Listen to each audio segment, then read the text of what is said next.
Of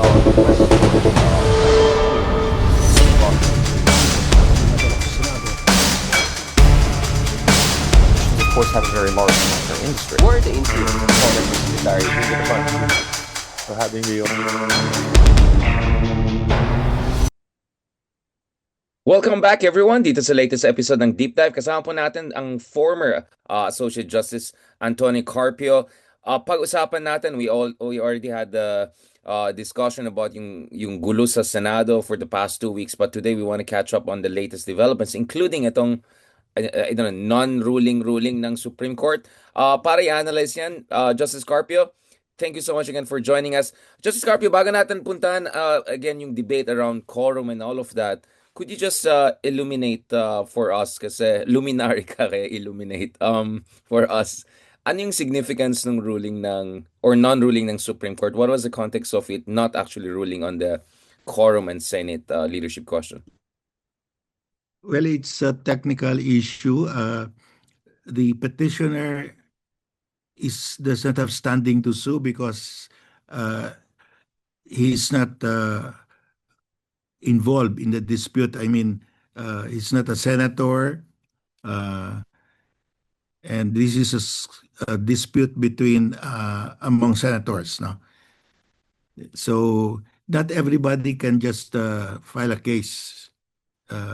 Unless you have an interest, no? But obviously, he has no interest. It's just anybody. If anybody can file, the court will be deluged with all of these cases. So it must be one of the senators who should file.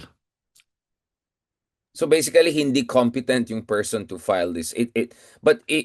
Pero can the Supreme Court actually interfere in these matters? Kaya siguro balikan natin ulit itong Avellino versus Cuenco. Because may mga henyo tayo from alam mo na, certain school of thought were saying, ay hindi, ibang saligang batas yan, ibang panahon yan, ibang konteksto niyan. What is the jurisdiction of the Supreme Court? Meron ba siyang mandato to actually make a ruling on matters that some would say are the purview of Senate and dapat may separation of powers dyan? Well, I think the court will have jurisdiction because the issue is a constitutional issue. How do you interpret the phrase, a majority of all the members of the Senate? Does it include senators who are in jail, who cannot get out of jail to vote because they're under judicial custody? Does it include senators who are in jail and the law says the moment the case is pending, they shall be suspended? So does it include senators who have been suspended by law, by operation of law? So that is a constitutional issue. Certainly the court will have jurisdiction over that. So for the court to have a ruling on this, dapat galing sa mga senador ang petition? Basically, any of the senators? Senator or senator, or later on, if it's already in the impeachment case, the impeachment court is convened, Sara can question that the membership should include Bato and Jinggoy because they are senators. Yeah, exactly. Kasi later there'll be also voting on the trial issue. Yeah, But, this is really this is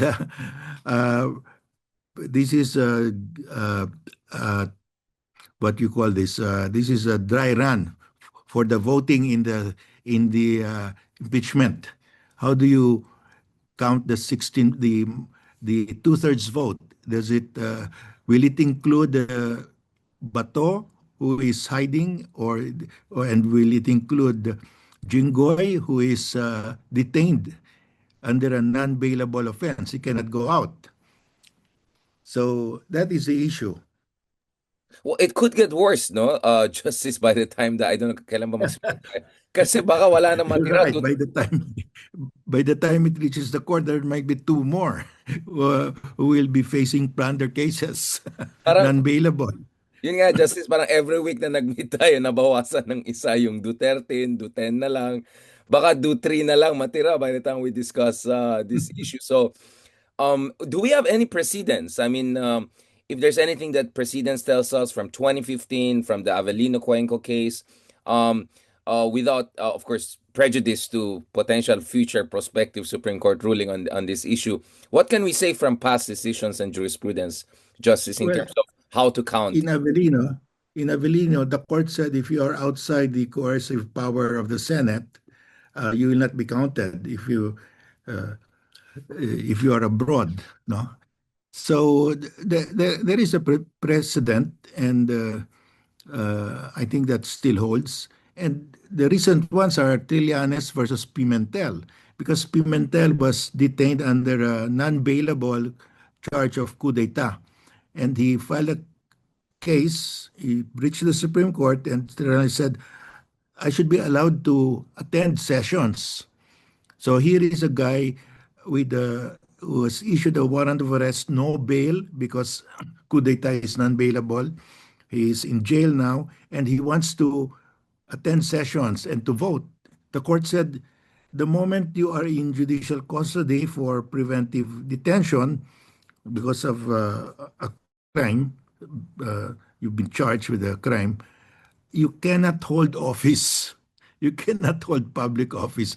Can you just imagine if he's a mayor and he holds office in jail? If he says, I can still function as a mayor, he will be entertaining visitors in jail. So, so well, the ruling, the jurisprudence now is, if you are under preventive detention, you cannot exercise your office as a public official. And in fact, it's automatic. Those who have been charged under the anti-graft law, regardless of whether the offense is punishable by death, by life imprisonment, or just a few years, you are suspended from office. And that's routine. Any public official charged before the Sandigan Bayan for violation of the anti-graft law are automatically suspended from office. They cannot exercise the functions of their office. Their second in command, second ranking will take over. That's automatic. That has been the practice, and all those who questioned that lost.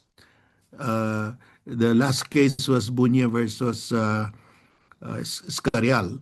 So it is well established, if you are charged under the anti-graft law or under the plunder law now, you are automatically suspended from exercising the functions of your office while the case is pending, regardless of whether the penalty is uh,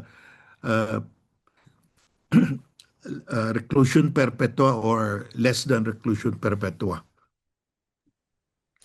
And Justice, what about kung ICC also comes in? The NBI has suggested that there could be more ICC warrants of arrest soon, and obviously, no pun intended, pag nag-go na yan, baka not one but two actually senators suddenly could be in a fugitive situation. What is our understanding of the rules around counting that? Kasi mukhang marami, Well, baka hindi abroad pero fugitive po galing sa loob ng bansa. well, let's take the case of Bato. There's a warrant of arrest from the ICC, but still he has questioned in the Supreme Court whether that warrant of arrest is valid here, because there's no local warrant of arrest.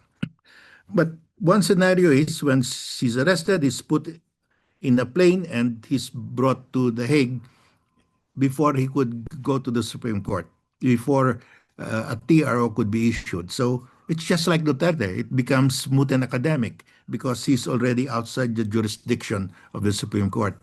But supposing he files a case in a timely case before the Supreme Court, and they could not bring him to The Hague immediately.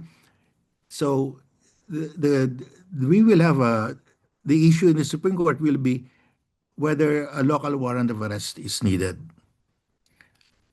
Before that rule uh, that once you are in preventive detention, you cannot hold office. So dapat, so So hindi that's still an sapat. open question. Interesting. So hindi sapat yung Interpol. Dapat may local warrant of arrest for That will be the position of Bato. uh, But the position of, and my position is that you don't need a local warrant of arrest, but there is no precedent. There is no precedent. My position is you don't need that because there is a law, Republic Act 9851, which says that the government has the option to surrender you to the ICC or to prosecute you here. So the law itself says you can ship him out. So, but we need an actual case wherein the Supreme Court will say, yes, that is the interpretation. We need a precedent for that. So that's why when I don't, when in counting the quorum right now, I do not exclude Bato. I only exclude Ingoy. Jinggoy because it's very clear. So it's 23. The majority of uh, uh, 23 is 12 because the other side will have 11 and the other one side will have 12. So the 12 has a majority. And right now, because Chis Escudero suddenly appeared in the session of the Senate, then the faction of Gatchalian has now the majority. Isn't it strange, Justice, kasi you can reach, hindi ko, nasa Muntinlupa pa, ano bang kulungan ni Jinggoy? I mean, ang dami niya multiple entry siya, pabalik-balik. I don't know kung ano man jail. You can reach Jinggoy, but to get his vote, I mean, in theory, obviously. But Bato, Pugante, so we cannot even reach him last time I checked. So, how is that gonna work? So, yung hindi mo ma-reach na Pugante, counted pa rin. Pero yung actually ma-reach mo sa kulungan, kasi pabalik-balik lang naman, alam na natin tambayan niya, yun hindi na siya counted. So, parang medyo weird yan, Justice, hindi ba? I mean, so, kung Pugante ka, basically, you're still a senator. Parang, so both Go and Well, Bato can stay as senators and what? I-WhatsApp na lang nila, is i-text na lang nila yung vote nila. How is that gonna work? because from the point of view of Bato, there is no valid warrant of arrest because that's issued by a foreign entity. So I'm not a pugante because there's still no warrant of arrest. That's why that's the issue. So that has to be settled by the Supreme Court. And my position is there's a law which says he can be surrendered. So then there is no need for a warrant of arrest because the law itself says just surrender him. What if, And Mhm. which is what happened to former President Duterte. He was surrendered. And the Supreme Court did not issue a TRO. Well, I mean, obviously, President Duterte could not run the way Bato ran, diba? I mean, medyo, at wala siyang kaibigan na, na ano siya. But going back to this Justice Carpio, I mean, this, why can't you just solve the problem if, I don't know, PNP or someone or some local court will just issue warrant of arrest? But the implication is mat-turn over din yung Pugante na yan sa ICC. Like, what about, just to tick the box, can a local court or local authorities, law enforcement, also issue warrant of arrest, but with an understanding that eventually there's going to be a cooperation with the Interpol warrant of arrest to hand him over to the ICC? How is that going to work, Justice? Well, first of all, you have to file a case, a criminal case, and none has been filed against Bato. None has been filed against Bato, against former President Duterte up to now. That's why the ICC was correct that the the the Philippines, the government of the Philippines, is unable or unwilling to investigate and prosecute these people. That's why they have jurisdiction. That's the best evidence that that the Philippine government is unwilling or unable. Yun nga, di ba? Parang yun yung naging catch-22 in a sense na if the courts come in, then they'll say, hindi na, yun na yung principle of complementary, hindi na kailangan pumasok kasi andyan naman yung local court. Isn't there a way you can square the circle? Like the court will issue a warrant of arrest, but somehow with an understanding that he'll eventually be handed over na lang to the ICC because we're not gonna prosecute him again anymore. I know it sounds far-fetched, but I'm Well, thinking like how to just square this circle in a way. Parang pwede rin naman. yeah. Well, but to do that, you have to file a case first, local, and that will because there's no preliminary investigation. Wala pang preliminary investigation eh. And remember what former the Secretary of Justice then, Boying Remulla, he said the records of this EJ case are missing.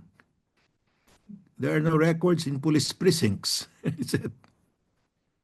So how can you even start an investigation? Right. So in that context, Justice, where does the Supreme Court ruling on the residual jurisdiction of ICC comes from? From 2019, diba? Yeah, there's a decision already Exactly. that So yeah, there's a decision already in the case of uh, I think that was Cayetano versus Pimentel. No, not Cayetano. It's the forgot the title now, but it's Pangilinan. Pangilinan, yeah, yeah, yeah. Yeah, Pangilinan versus Senate, and the majority. It was a unanimous decision that offenses committed uh, while we were a party to before the effective withdrawal, they can still be prosecuted, investigated by the ICC, and we will cooperate. That's the ruling. Ang gulo na to, no? Naging, ano na, the ties we not, and like, uh, ang daming gulo. Yeah. The latest is that they might have a 13th member in the faction of Gatchalian. Somebody will cross over. Wait. So then that will settle it. That will settle it. That will settle it. But the interesting thing is the number 12 was Chizo Escudero, na biglang bayani na ngayon. The idea that Joel Villanueva will be the next bayani to save the Senate. Come on, Justice. Like, I'm having a hard time celebrate. Like, ano ba nangyari dito? At of course, Justice, I know there's no understanding, walang quid pro quo, there's no completely out of their love and selfless dedication sa dangal ng ating mga institusyon. Yun nga like parang ang hirap naman nito, yung mga bayani pa natin, yung pa yung mga next na pwedeng makasuhan most likely or at least some people have been advocating for their accountability. So, where do you stand on that, Justice? Ang stance ba natin is sige, punta muna kayo dito, mamaya na namin kayong anuhin. Lulutuin or something like, come here, at least get the dinner going. Ano bang mangyari dito? Well, we don't know what are the agreements that they make. We really don't know. No? So we just look at the numbers. But for me right now, they have the majority already, 12. And if they file a new plunder case against Joel Villanueva and against Marcoleta, and if warrants of arrest are issued, then you remove two, less two. So there will be 8 only in the group of Cayetano. Manapit na madutri ba? Si ate na lang matila tsaka yung isa pang ate pero mahabang usapan yan. This is crazy. Pero yun nga, what if Justice lumipat sa kabila and then biglang nakasuhan yung dalawa doon sa kabila naman? I mean, come on, Justice, what if ganun mangyari? Let's say, naging SB13. Tapos biglang nakasuhan yung dalawa sa SB, nabawasan sila. They went down also to 11. Like, what's gonna happen there, Justice? What if, ano parang every week may nababawasan each side and then naglilipatan? I mean, this is crazy. Well, it's bottom line here. This is about the impeachment. I mean, sadly, this is about the impeachment because it looks like they're trying to stop the impeachment by all of these maneuverings, no? But I think it will fail. So basically what you're saying is that lahat ng gulo na to from last year, forthwith, hanggang ito si Bato risking his life, running a marathon, doing a Netflix escape, all of those things. And then gulo na naman last week, nag-Superman versus Batman, si Remulla versus the Marites 18, ay sorry, Marine 18 Marines, mga yan. All of this is to obfuscate, to undermine, mitigate, or prevent. Pero kung the trial, mukhang mangyayari naman talaga justice na. I mean, it looks like we're moving in that direction. I mean, could there be a situation na, I mean, I'm thinking, hindi ba naubusan ng mga sabotage, mga tricks yung mga kaibigan natin dyan just to prevent Sarah trial? Well, the answer of Sarah was actually a motion to dismiss. She was asking that the impeachment complaint be dismissed. And if, for example, the faction of Cayetano was still the majority, was not removed as a majority, then they might grant it. And then it goes to the Supreme Court again, whether the Senate can just dismiss it without holding a trial. That will be the issue. So this will delay it and delay it. But now that will not happen because the majority now is with the group of Gatchalian. And if they will have to vote, 12 will vote that no, the trial will proceed. And the other group has only 10. So it really boils down to that, the way I look at it. It boils down to that, pero nga as we speak, nababawasan ng each side. Baka bago pa lumipat ng kampo, biglang nakasuhan na bigla. It's like, anong count natin sa kabila? Or dito, SB 11, Duterte, like, I mean, what a mess, Justice Carpio. I know you have And, this, and, yeah. and once there is a trial, the most important thing here is the motion of the prosecutors, the House, to subpoena the bank records and the bank officials. They will put that to a vote, and that's by majority vote. That is really the crux of the matter. Yeah, exactly. And then how do you count again majority? Parang ganun ang maging issue na naman. Yeah, then you count again the majority. So, but of course, there are 12 of them, and physically, Jinggoy will not be there, and Bato will not be there. They cannot vote without being present, no? Yeah. Because they fail to change the rules. You have to be present. That's the rule when Laila de Lima was in jail. She could not vote. So they have not changed that rule. And Marcoleta wanted it changed, but they were not able to vote on it. So that is really uh, the crux of the matter, the motion to subpoena the bank records. So yung Sara trial, doon kung sino na lang ang present, that's how they'll count it. So kung let's say Yeah, you have to Pugante be na si present Gold, because okay. yeah, you have to be present. Hindi yung counted ka senator or not. Iba na yan. Yeah, Yeah, that's you important. have to be present because that's the rule now. That's still the rule. You have to be present. Present But physically. in the counting for purposes of conviction, that's the issue. That will become Ang an gulo na issue naman yan.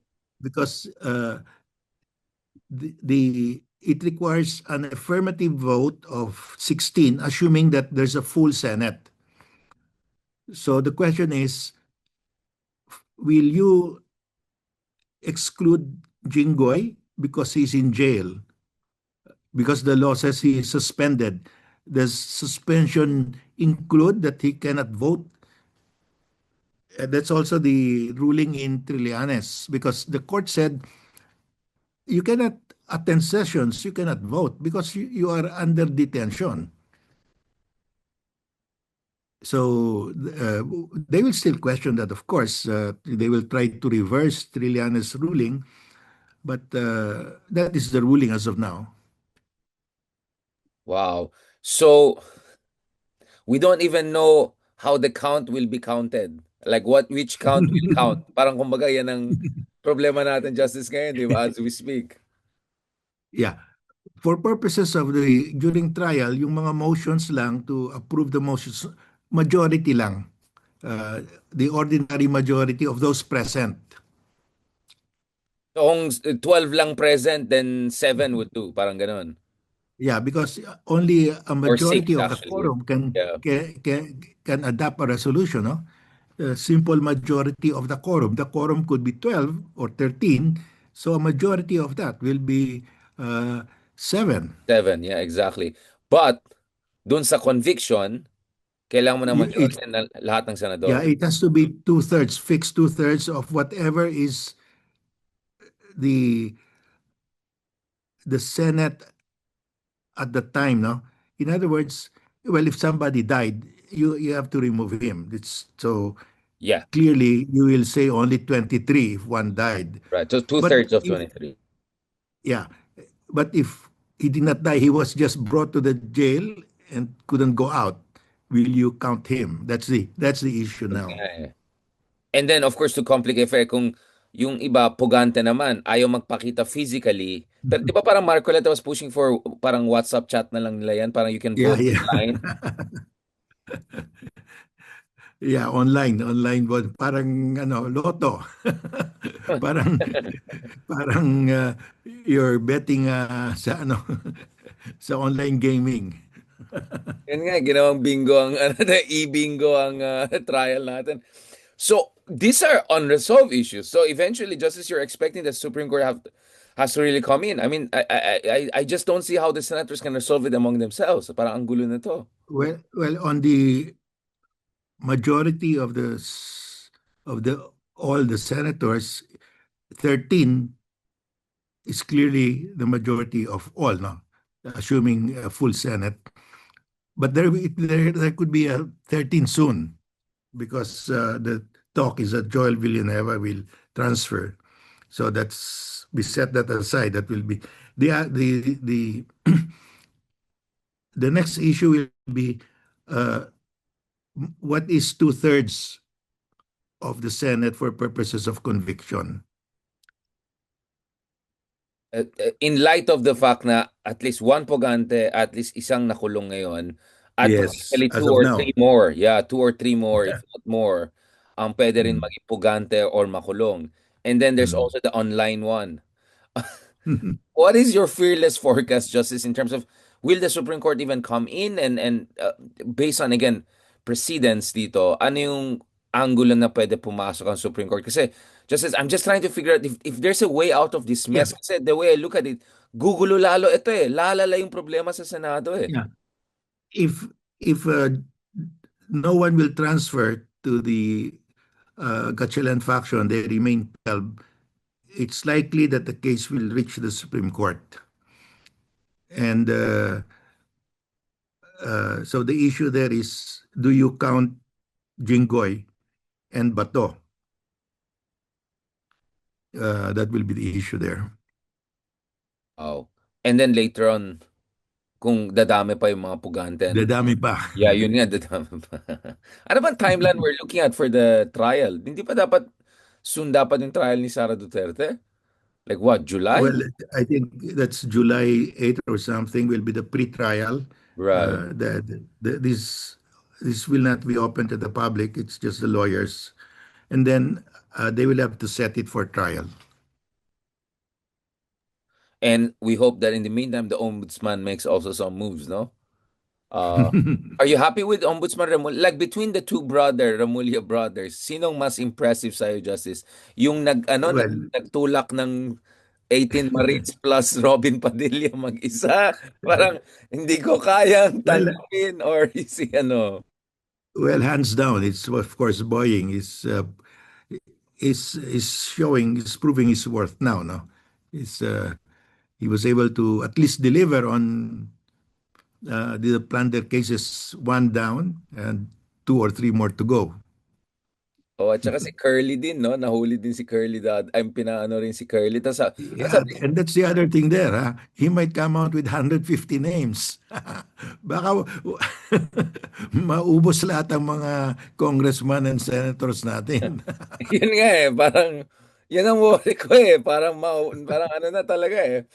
ano na to, maging drought na to ng mga legislators at Di ba sabi ni Curly kung alam lang niya, yun din lang pala mangyari sa kanya, di na sana siya nagsalita, pero ngayon na nakulong na, wala na siyang pake, parang gano'n. Let's go.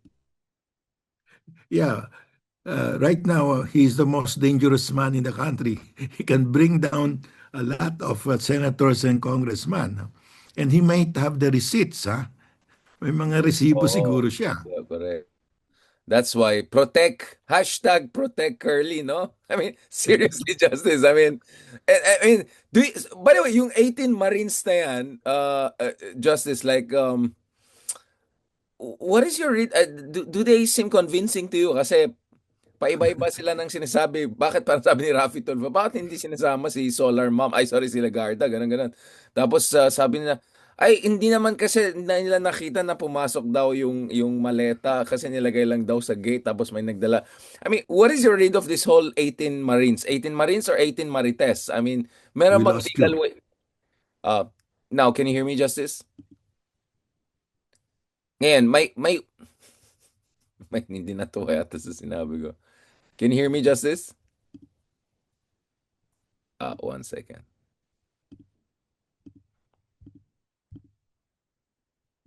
Re-reset na naman ito. Anong nangyari?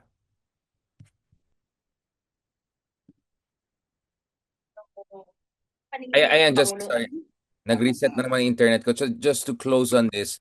No, I mean, on this 18 Marines pa or 18 Marites? Kasi parang ang gulo nung sinasabi nila, whether on Loren Legarda, on Mark, I mean, Mark Villar was DPWH secretary. That's pretty serious stuff too, isn't it, Justice? Well, I think the 18 are not credible at all because I mean they said that they gave the money to the executive assistant of Soto, and turns out the guy was already dead. And Soto was not even a senator. They said that they gave the maletas to Congress, to then Senator Laila de Lima. But she was in Camp Aguinaldo. She was jailed at the time. She was not even a congressman. So, ano na yon? Dalawa na yon. Tapos, sinabi pa nila na they gave money to the maletas to Loren. And then, binawi nila. Tatlo na. Strike out na yon. Let's strike out. 3 times na. Ano pa yung sinabi nila? Maybe si Mark at saka yung si the Villars, no? They have not changed their story yet on the Villars, but Oo they did naman, not baka naman may mention. grain of truth na which could make all the difference. But they did not mention the Villars in their so-called testimony before that grouping, the gathering. So I think that group has really lost their credibility. I don't think they're worth listening to now. No, it's just too many details. They will parang ano babawiin nila yung what they stated under oath, babawiin lang nila. Ganyan lang ba yan?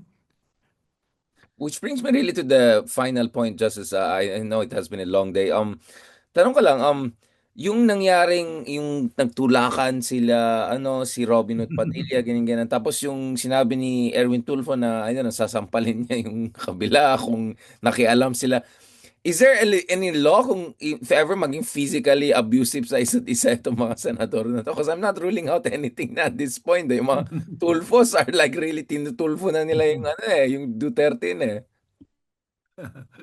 Well, they have not come to blows, so verbal blows lang muna. Hindi naman yung kay Remulla at saka di ba, nagtulakan na. I mean, what else are we waiting? May fake shooting it looks like. May tulakan nangyari. I mean, what are we waiting for? Parang the legislative body in Taiwan And talagang Korea. And Korea. nagsusuntukan Korea. Talagang nagsusuntukan sila. Not that we're waiting for that, but Hindi na ako ma-surprise, Justice. Anything can happen na talaga ito sa Senado natin. Tsaka, ang something what I call a surprise witness, si the congressman from Palawan, si Oh, yeah, uh, yeah, yeah, yeah, yeah. So you're he expecting... suddenly showed up. Uh, he suddenly showed up. I did not receive the money. My wife is looking for the maleta. My wife and my children are looking for that maleta. How Correct, can correct. I? Ang ganda yung kanyang sabi eh. Hinahanap sa akin yung mga maleta, wala na mapakita. Feeling ko, Justice, pina-AI lang nilang Senate Flix na yan. Ang sabog ng script. Eh. Parang, where is this? Wala siyang arc eh. Poorly written script, biro mo pa. Uh, uh, binabawi nila. But under oath, bawi. Dinadagdagan, binabawi under oath. Congressman Mukhang, Alvarez. Yeah, Alvarez. Congressman Alvarez. Yeah. yeah, si Pepito, yes. Oo. So, Yeah. nakakatawa eh. Sabi, nakakatawa siya eh. Hinahanap raw ng asawa niya sa kanya yung Wait maleta. lang. Pati nga si Ronald Llamas, may maleta rin pala eh. Hindi nagsasabi, pa-burger naman dyan. Sabi ko, pa-burger naman dyan, Sir Ronald. Diba? Ang ganda na. Ako, naka-ready maleta ko dito sa likod. Di Oh. ba, no? There was a picture that came out in the papers. They found the maletas in the karaoke bar of ano of of the sino ito si the one orchestrating this Right. si Let me check that, Justice. Sa daming kalokohan, this, ang sabog ng... sabog ng ano eh. Ang sabog ng script na ito, para siyang rhizomatic, nanganganak on the sides. Yung ano, diba? Oh my God. Well, the Maleta bribery scandal. Ayan, tinitingnan. Itong KTV bar, no? Ito pa yung sa Ortigas, Pasig, Justice. yeah, that's Ang gulo na to, grabe. Um, So, huling tanong, Justice, may pag-asa pa ba ang politika natin? Kasi people are saying, abolish na lang yan, Senado na yan. Wala rin, sayang din yung taxpayers' money kung ganun lang mangyari. Eh. I'm having a hard time seeing a way out of this. Although, of course, yung trial ni Sara is I don't know, let's hope that's the final huray na they redeem themselves. But as things stand, many people are asking, is it time to revive the discussion on constitutional change? Maybe under the next president, kung hindi Duterte yung next president. I mean, do you think it's a bit premature? Or I've seen enough, Justice Carpia. Paano ba? well this will uh, the bottom line here is this is a play of the political dynasties. You have the Marcoses and the Dutertes. These are political dynasties, and they feel they are above the law. And we're talking of billions of pesos here. No? So, well, I hope that the bottom line is the subpoena of the bank records and of the bank officials will be granted, and they will tell the story. And that's what we want to know. And that I think it's whether or not there is a conviction doesn't matter anymore, because the people will make their decision based on that. So you're not still... And I think they understand that. That's why there's this really Herculean effort to stop the trial. This is all about stopping the trial. Yun nga eh. And if the trial goes forward well, then we could see. I see Mike Defensor, no? We were referring to kanina. Yeah. Si Mike Defensor, ang dami niya palang maleta sa karaoke bar niya. Hindi, ibang karaoke bar yata. Grabe That talaga. means hindi pala na-deliver yung mga maleta kasi andun pala sa karaoke bar niya. Mukhang may ano eh. Wait lang, dito muna sila ganun. I mean, my goodness, no honor among among among our friends ang ang situation dito, Justice. Yun nga, people are saying, naman, tumatawa na naman kayo ni Justice Carpio, serious. It's dark humor. Ano, maiyak pa kami, di ba, sa nangyari sa bansa natin.